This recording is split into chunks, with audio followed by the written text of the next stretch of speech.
Hello, ladies and gentlemen, and welcome back to Football Manager 2019 with Zebu Nation. We are here, of course, with FC Cincinnati in Major League Soccer. Well, almost in Major League Soccer. We're trying to build the club up, trying to get them to the Major League Soccer level, even though we've been promoted. You know the deal. You watch the first 2 episodes, you know the deal. So I've advanced the season a little bit. It's now May of 2018. The MLS season is in full swing, but of course we're not taking part in that season just yet. We're in our own little limbo season, and I guess we'll take a look at that little limbo season that I've managed to cobble together. And here it is so far. It's just a bunch of friendlies. We've had, 4 months of friendlies, almost 5 months of friendlies, I guess, if you add them all together from January to May. 5 months. It's a lot of friendlies, and there's been a lot of messing around, especially towards the beginning of the season here. Played some tougher teams. San Antonio's a good team. LAFC, obviously. Houston, Oklahoma City, those are all pretty good teams. Atlanta United's second team. Even Sacramento's a good team. And we lost a lot of those teams because, I was trying to get a feel, trying to play as many guys as I could. And I just found out that the team wasn't good enough, so I started to bring in, not loan players, because for some reason I can't bring in loan players. It won't let me bring in anyone in on loan. Trialists is what I'm thinking of. So brought in a bunch of trialists. Found a couple of guys here and there, but for the most part, it's been an up and down preseason schedule here. But recently, I've started to find a rotation, started to find 11 guys that we can count on. And so for the last month and a half, starting in April, we started playing a little bit of a tougher schedule again. Indy 11, DC United, Louisville. That was our big win. Louisville's one of our local regional rivals. Beat them 4-2 in a friendly, so that was good at home. Nippert Stadium. Played Nashville, another team that's vying for MLS. Nashville has put in a bid. They want that MLS bid pretty badly. They're building a stadium. All that stuff. Beat them 2-0. What may have been our most complete game offensively and defensively. Played some reserves against North Carolina in preparation for today's game in the U.S. Cup. This is our first real game.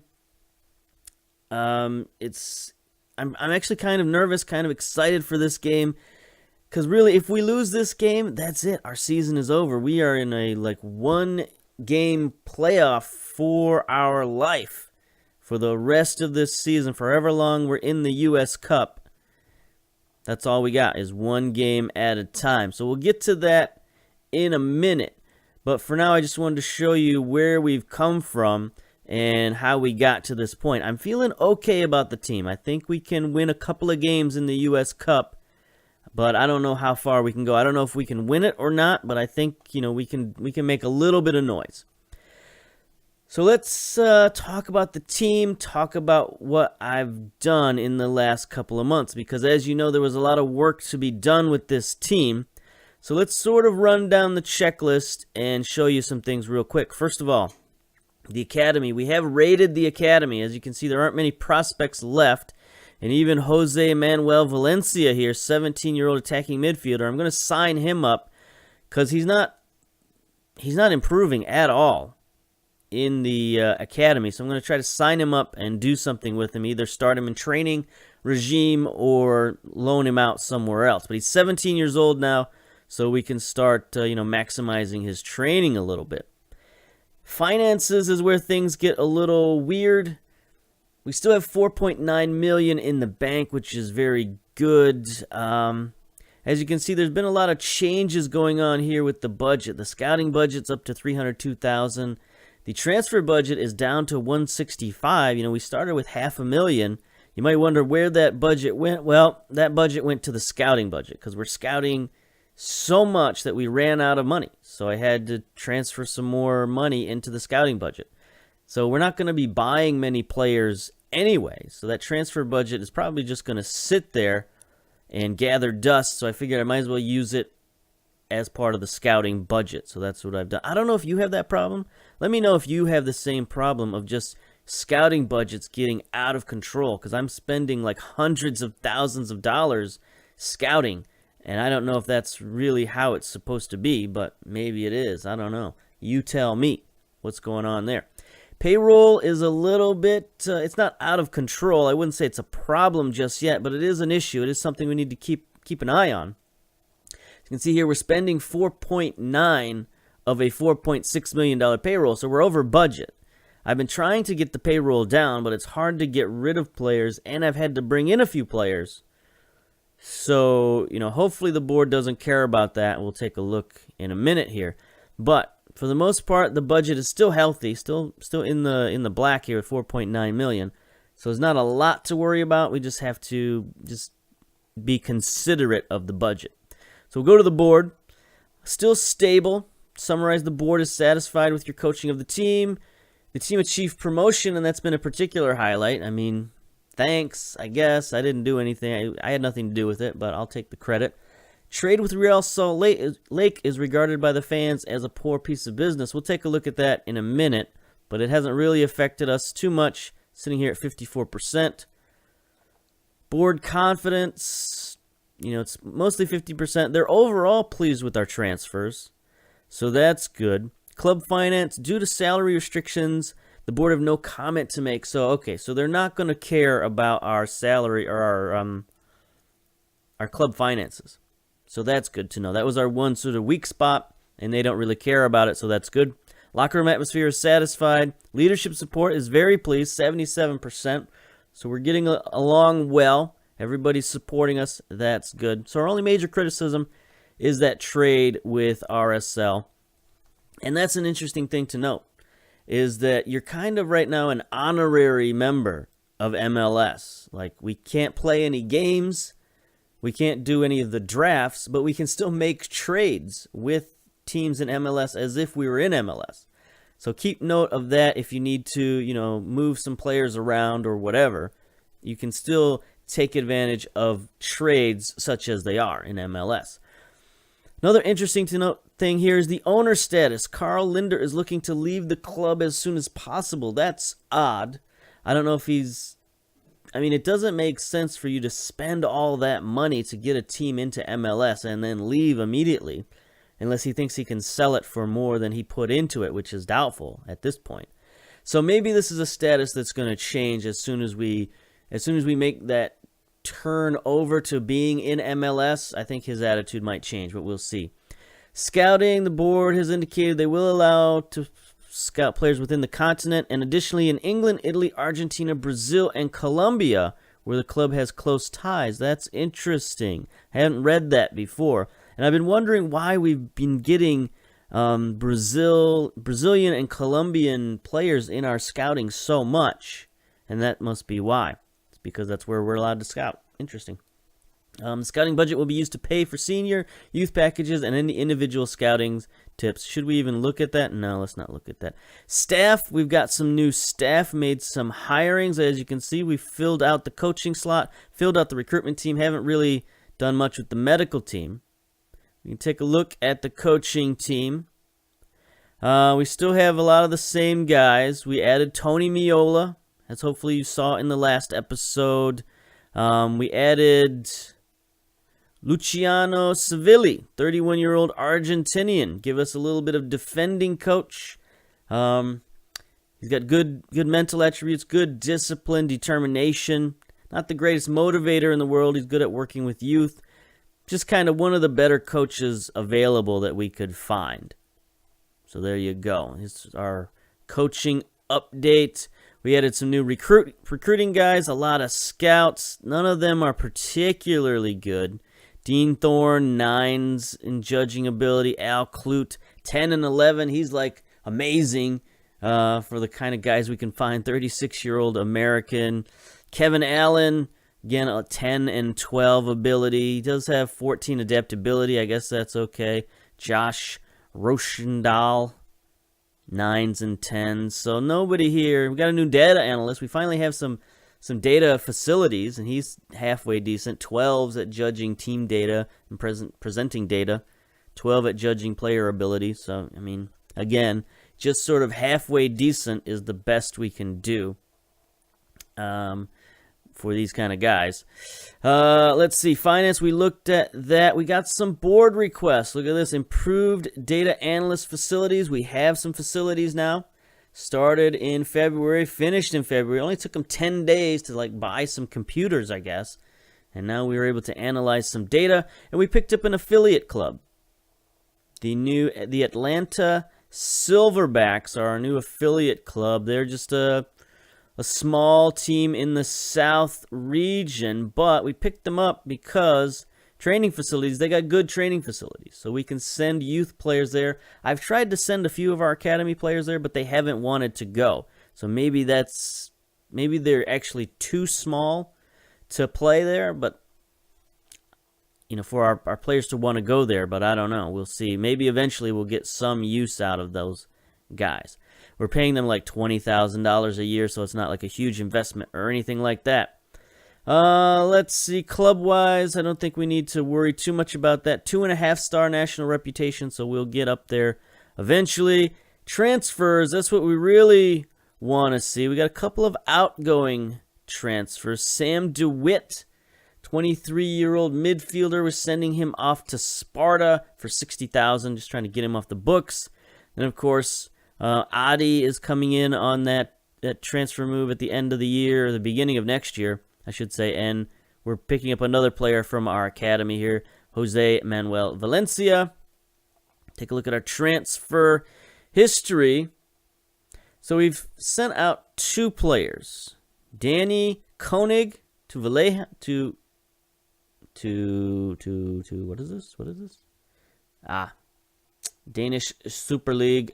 We'll leave it at that for $55,000, and then Justin Hoyt to Dundee for what could be $84,000. So we're just trying to get players off the books, and it hasn't really worked all that well because we brought in a bunch of players on free transfers, a bunch of guys from our academy. Akugo, you saw him earlier, 27-year-old American. He's been a pretty good player for us. He's really solidified our defense, so I'm happy with his introduction. Bennett Snedden, goalkeeper. We got him in a trade. We'll look at the trades in a minute. Even though it says free transfer. Oh, I know. We traded for his rights and then signed him. That's why he's here in a free transfer. 21-year-old goalkeeper. He's got a lot of potential, so I needed like a reserve goalkeeper who we could build up for the future. Chris Clute, 28-year-old. He's a name that should be familiar to MLS fans out there. Fullback, a versatile guy. He can play left back or right back. And, he's still got a little bit of tread on the tires at 28 years old.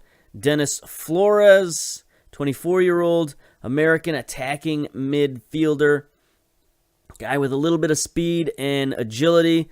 Some good mental attributes. A little bit light technically, but, he's still got a little bit of potential, a little bit of room to grow at 24 years old. Gail Agbasamunde, 26-year-old American, another defender, a guy with very good physicals. All up and down the board, no real weaknesses physically. Mentally, he's aggressive and brave, and I guess that's good, but technically he's sound as a central defender. So just again, trying to shore up that central defense, which I thought was a bit of an issue.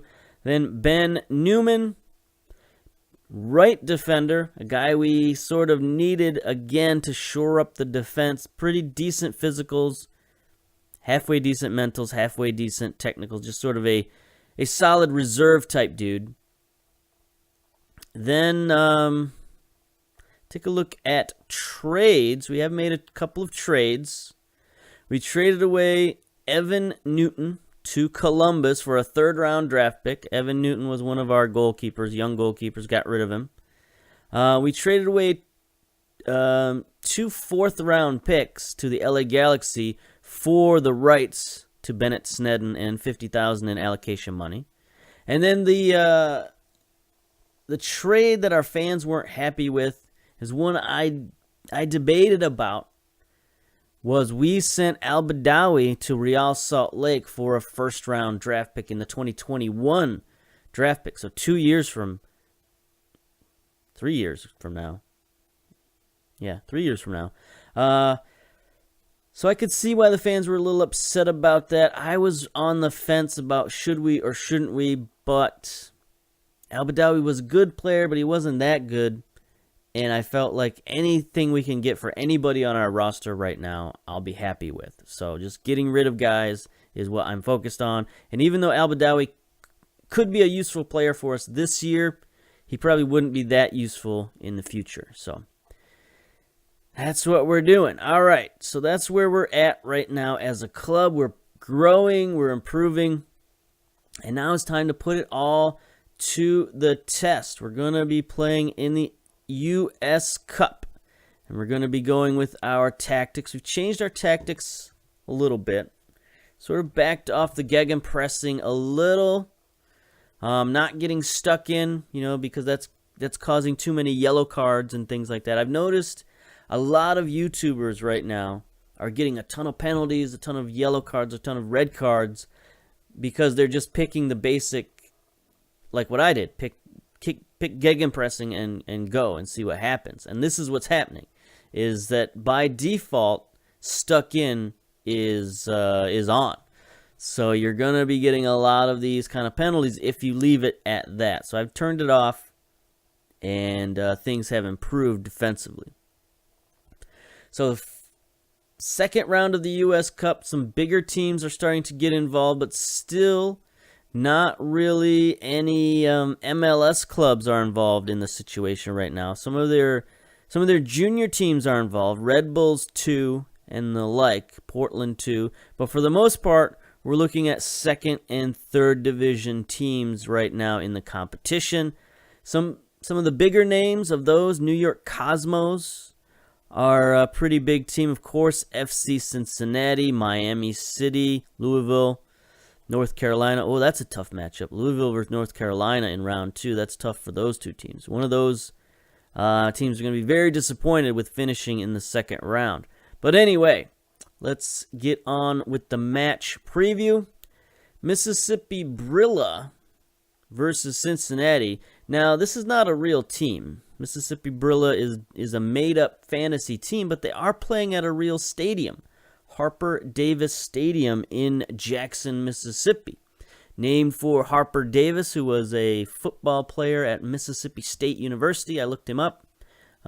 He was the longtime coach, the most winningest football coach at, what's the name of this college? Millsaps College in Jackson, Mississippi. So the stadium is named after him, Harper Davis. It's a real place. Go ahead and look it up. So this is essentially Millsaps University that we're playing, as opposed to Mississippi BRILLA. And, that's the most real life equivalent that I could make. Because if this was Mississippi State University, they would be playing at the Mississippi State University and not a college field. So I don't know why any other team would play at this college field unless it was a local amateur team. But anyway, we're going to pretend that we're playing Millsaps College here. We are 33-1 favorites. I think that's what that says. So we should win, even though we have a couple of injuries. The C-Bone is out. He's got a damaged foot. And Pa Kanata also out. On paper, one of our better defenders. We got a referee here, Alan Kelly, who's, not afraid to hand out the cards. So we got to be worried about that. Weather's 57 and gusty. That's a little bit cold for Jackson, Mississippi. In fact, that is terribly cold for Jackson, Mississippi. So those people down there, they're going to be freezing their southern butts off. Whereas it should be fairly fine for our players. So here we are. Again, here's our mentality. Now, I have gone attacking. It just seems to work better in attack mode than in standard or anything else, in positive or balanced or whatever. They just seem too passive. They don't really go for it. So I'm going with attacking, and then while we're in possession, we're going to try to hit early crosses, get them to our big target man, Tempo, we've eased the tempo down a bit from all out to much higher. Slightly more direct passing, no time wasting, fairly wide. In transition, not a lot has changed here. We're still distributing out of the back. We're still counterattacking. And then when we're out of possession, this is where we've changed it. We've taken off the stuck in, but we're still using tighter marking, preventing goalkeeper distribution. So still getting high up the field and still pressuring, just not necessarily getting stuck in. So we'll submit that team. We've got a little bit of match sharpness issues. And we have some guys who need some numbers here. Agbasamunde wants number 44. Who am I to say no to that request? So there you go, number 44. Snedden, we'll give him number 11 since he's our backup goalkeeper. Newman, a right defender. He'll take number 31 because I give my defenders 30 numbers. Don't at me. Chris Klute, you will be number 30, also a fullback.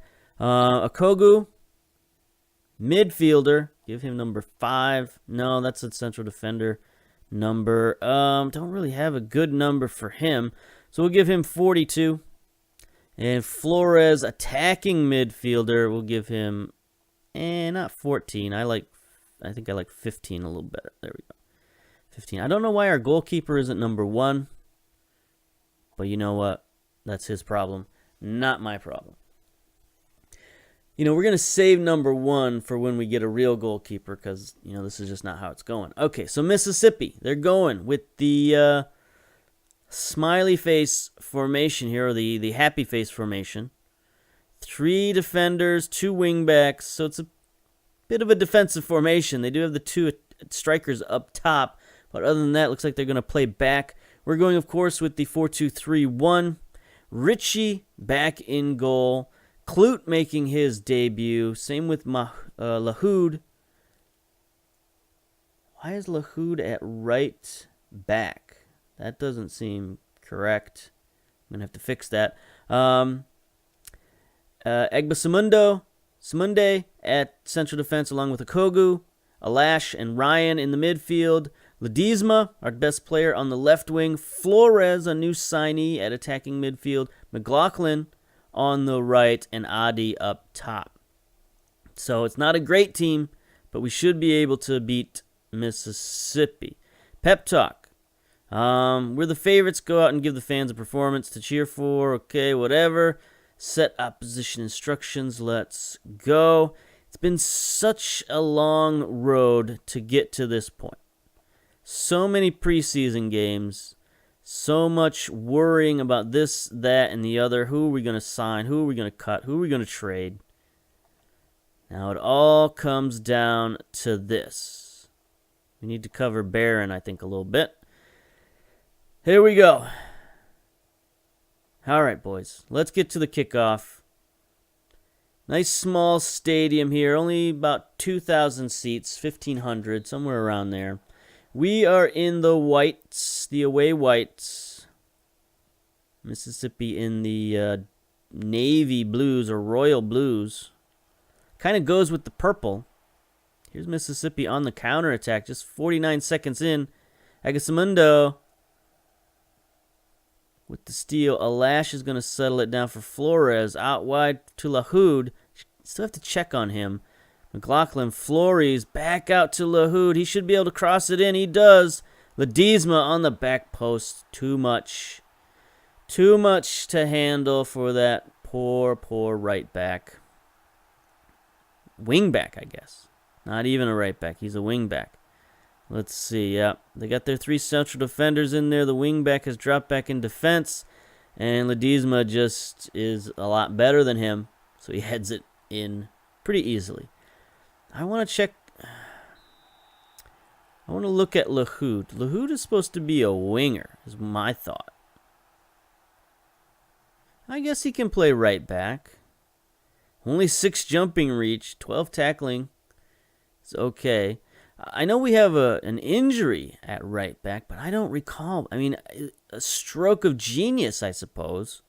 occurred during the night, or maybe just a stroke. Something happened. I don't remember doing that. I don't remember putting Lahoud at right back, but yet there he is in all his glory for everyone to see. And he's got the first assist of the game. He's settling it down, getting it forward to McLaughlin, cross midfield. He's got 3 defenders around him. Flores now, the attacking midfielder, looking to make a dive towards the goal. Nobody's stopping him, but he drops it back for Kloot. Ledesma off the post. That was a very unselfish play by Flores, but he probably should have taken that shot. I mean, nobody was going to stop him. He was going to drive right in front of the goal. Here's Ledesma now. From the near corner, his drive is headed out, but Alash settles it down. Okogu bombs it forward. Ledesma again trying to be the playmaker that we need him to be. Number 45 in your programs. He wins a corner on the near side. See if we can go up 2-0 here. McLaughlin can't win the header. Adi doesn't really look like he wants to chase that down. A little bit of a prima donna syndrome out there for Adi. And by the way, Adi is playing with us because he's on loan, even though he's not actually signed to the club until next season. Portland did loan him to us until we make the final signature, so that is good for us. Here's Okugo. Now sending it forward. There's Flores again, getting it out wide to McLaughlin. McLaughlin taking it out wide, sends it back post again. Adi is there this time, but Trueblood, the goalkeeper, makes a save. I can't tell if those are our fans in the back or if those are Mississippi fans. You'd think our fans would be wearing orange, but I don't think that has quite kicked in yet. Like I said, I don't think we're going to get our true colors until we actually join MLS at the end of this year. So here's McLaughlin now, taking it out wide again, taking it way wide. Drops it to Lahoud. Lahoud scoops it in for Adi, heads it back to Alash. Alash has scored a lot of goals this preseason, and there's another one. In previous iterations of the game, I've always put Alash, whenever he's been on my team, I've always put him at a defensive mid or as a center back. And he's been a bit of a revelation as a midfielder, scoring lots of goals just like that in the preseason. So hopefully he can keep that up, because we're going to have to keep him at midfield for the foreseeable future, at least until next season. So it's been pretty good for him joining this FC Cincinnati team. There's a steal at midfield. McLaughlin, only 12 minutes down. We're already up 2-0. McLaughlin gets it forward to Flores again. Nobody is stopping Flores. Nobody can stop him. He takes a shot wide. Maybe that's why he doesn't shoot very often, because he's not quite as good at it. But he's just dribbling through their defense like they're not even there. Trueblood sends it forward for Mississippi, but Ryan is there to intercept. Flores again, he's got McLaughlin wide open. Not a great pass, but McLaughlin is wide open. He's got players in front, can't get it to Adi. Alash again, and there he is again. I told you, he's just a miracle man when it comes to shooting the ball. I don't know where it comes from. It's not like he's that great at it. I think he's got like an 11 or 12 long shots. He just... we've been playing lesser competition. There's no doubt about that. And that was not a great save attempt by the keeper, but he's putting the ball on the net, and more importantly, in the net. Take a look at Fatai Alash, 24 years old. Long shots of 8, composure of 11, finishing of 8, so I don't know why. It's just sort of, making the best of it. He's a little tired at the moment. His stats are going down. I don't like to see that. Barron with a steal for Mississippi, but there's Alash again with a rocket shot. Ledesma can't follow up the rebound. Again, Alash almost got a hat trick in the first 20 minutes of the game. Chris Kloot sends one wide.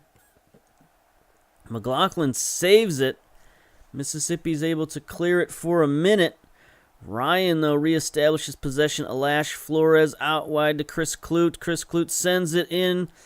Ledesma wasn't quite paying attention. Centers to Flores, and there it is. 4-0.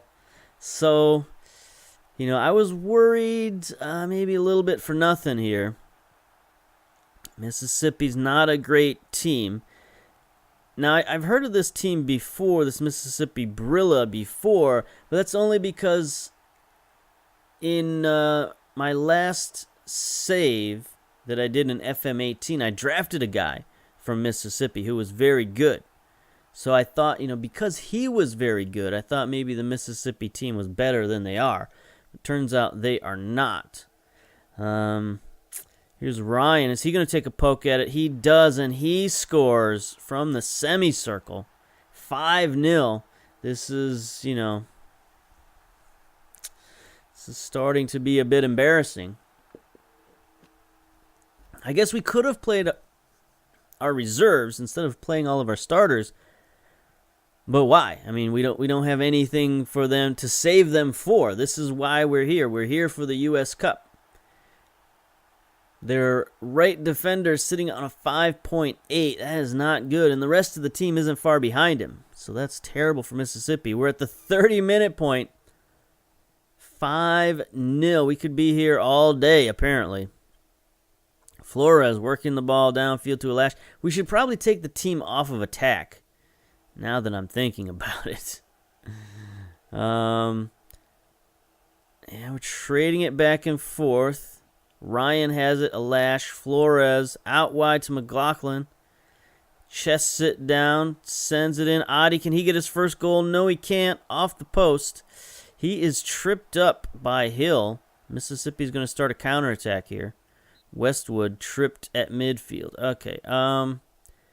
Tactics. Let's tone it down to positive while we're in possession.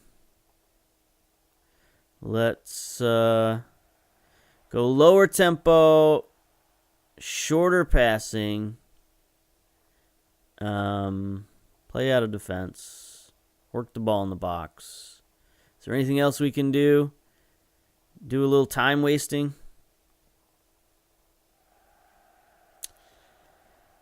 Okay, I don't know how to engage this. Like, there's no button that says engage, right? So we go back to the field, and then it says confirm.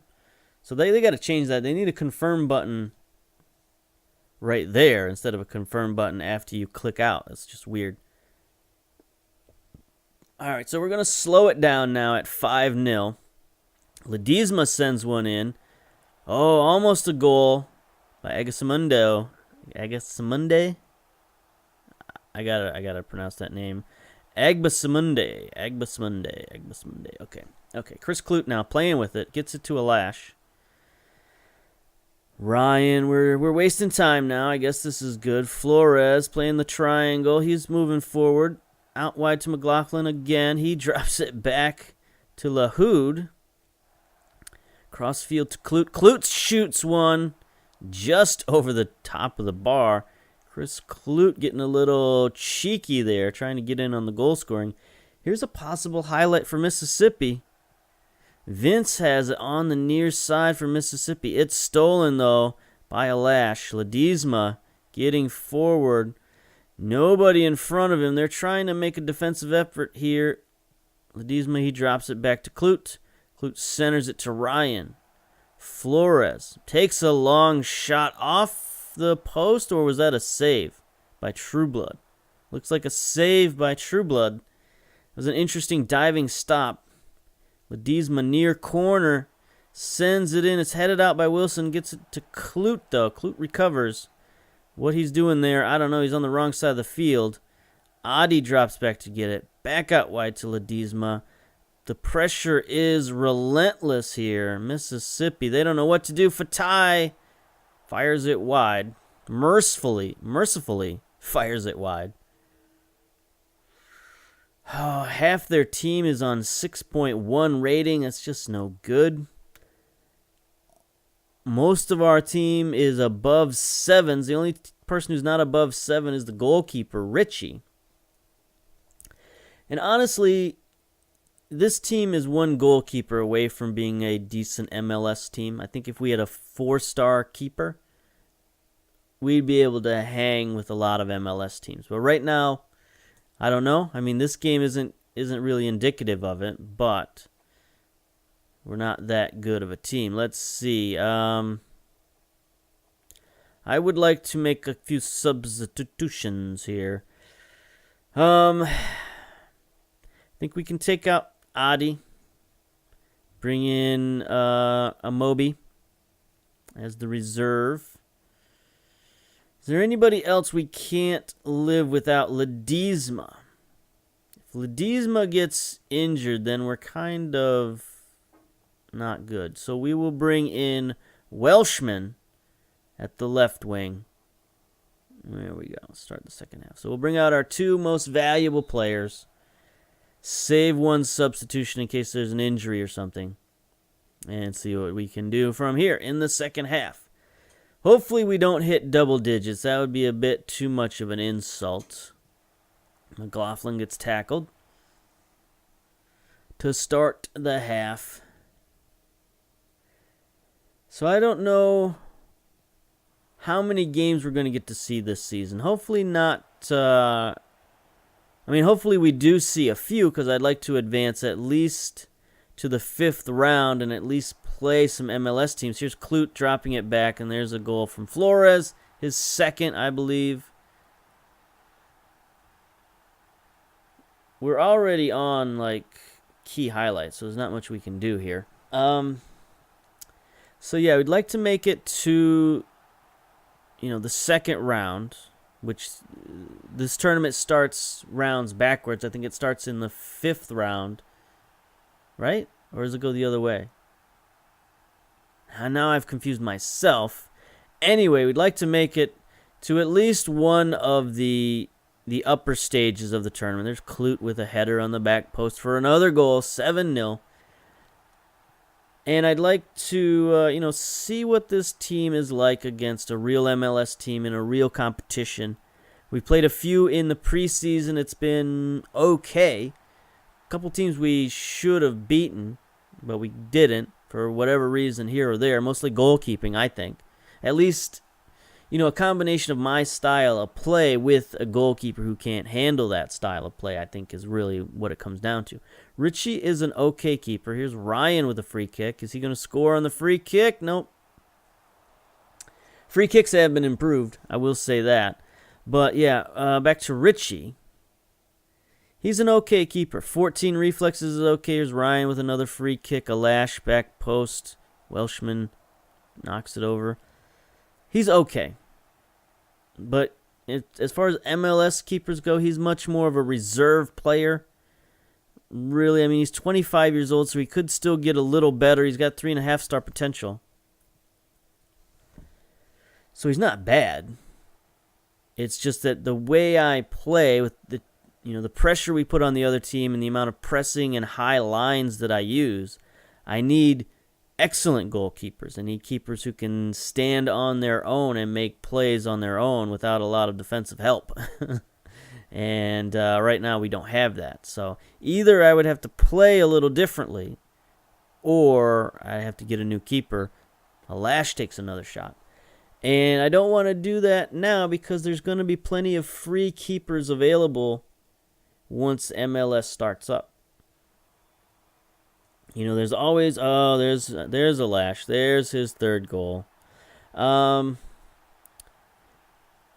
There's always good keepers available in the various drafts and free agency and all that stuff. So I'm not too worried about finding a good keeper.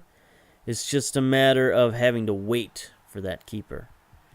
And, so we'll see how far we can get in this competition. Mississippi, half their team is now below 6 rating. Lots of 5.8s and 5.7s out there. That's no good. Whereas our new substitutes have come in, they're disinterested at 6.8 ratings. So should probably yell at those guys. But the rest of the team is sort of resting on their laurels, and that's fine with a 8-0 lead here. 69 minutes down. McLaughlin again, taking it wide again. He loves to go to that corner. Drops it back to Lahoud. I don't know what he'd do if Lahoud wasn't coming forward. Ryan Back to McLaughlin. He cuts inside. Look at that. I don't know what he's doing. Ryan takes a shot. Since we traded Al-Badawi, right wing is a little tiny bit of an issue. I mean, McLaughlin is okay. He's playing well right now. You can't say he's not with an 8.9 rating. But he's just really, really below average. I mean, he's got nice pace. But other than that, he's got not a lot going for him. So definitely not MLS caliber, but we don't really have much in the way to replace him either. And I thought about maybe going down to South America, getting a Colombian or a Brazilian or something like that. Richie with his first real save of the game. Good job.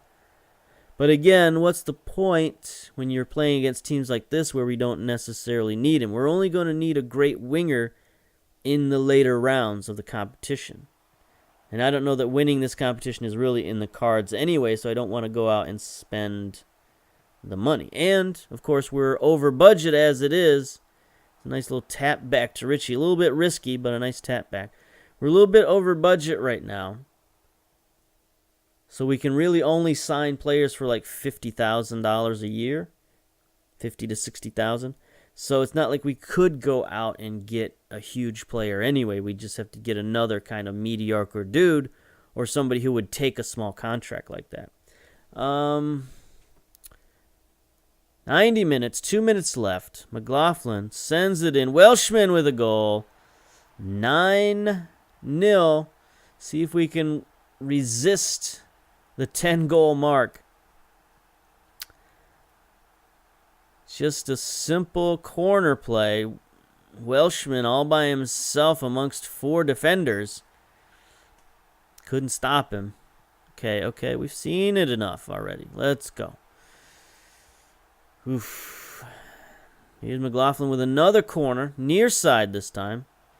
Barron heads it out for Mississippi. Should be the last highlight of the game. Mercifully be the last highlight. Lahoud still getting forward. Ryan with a shot.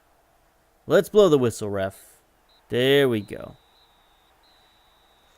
Let's look at these stats. 42 shots to 2 shots. We outshot them by 40. That's ridiculous. 19 shots on target to 1. Fouls were kind of even, 9 to 8. That's good. 72% possession. Ridiculous. Okay, let's never speak of that again. That was good, but let's hand it over to the assistant. I didn't even want to talk to you guys after that. That was a glorified scrimmage, but it was our first real scrimmage of the year, first real game of the year, first game that counts. See, the Cosmos win, Portland under-23s, Indy 11 won against Next Academy. Next Academy is a good place. If you can get them as an affiliate, they're pretty good. They pump out some good players, and I thought they had better academy training than this. I mean, is this randomized? Are the training facilities randomized? Because I had a test save where they had like great training facilities. Oh, this is Next Academy Palm Beach. There's different Next Academies. All right, never mind. I take back everything I said. Forget about that. Let's see. Who else here? Jacksonville. Let's see. North Carolina beat Louisville 3-2. So that was sort of the big matchup of the day. Red Bulls under-23s lost. Oklahoma City won. Orange County. Penn FC. A lot of familiar names here. Sacramento. San Antonio. Anybody else? St. Louis, Swope Park, Tampa Bay. So a lot of the big teams won. Charlotte. Sort of the Division 2 teams beat a lot of the Division 3 teams. So we'll see who we get up next. Cincinnati stroll to success. Cincinnati win second round. Okay. Flores makes the debut. And we draw Cal Football Club. The Cal Football Club. Is this like California University? Stadium name Oxnard College. Oxnard, California. That smells of a real place for me. I know I've heard that before, but I can't remember what college plays there. Unless it is Oxnard College, I suppose. Oxnard College, an accredited 2-year university. Ventura Community College District since 19. So they could be in Ventura, California. Yeah. So anyway, another small college out there. Club owned by Cal FC. Basic training facilities, poor youth facilities, limited youth recruitment, minimal junior coaching. So they're probably, it's going to be another Mississippi situation. They've got no real players. At least Mississippi had a couple of real players. These guys got nothing. So I think we're going to have another blowout. 3 goals, 1 assist. We'll praise the Lash for that. Superb. Keep it up. Okay, this has gone on way too long for what this episode is. So we're going to end it here. We're going to come back in a couple of weeks. Well, yeah. 1 week, I guess, for another game. U.S. Cup 3rd round. We're moving our way up, and we'll try to see how far we can get in this U.S. Cup. Okay, until then, until next time, we'll see you later. Bye-bye.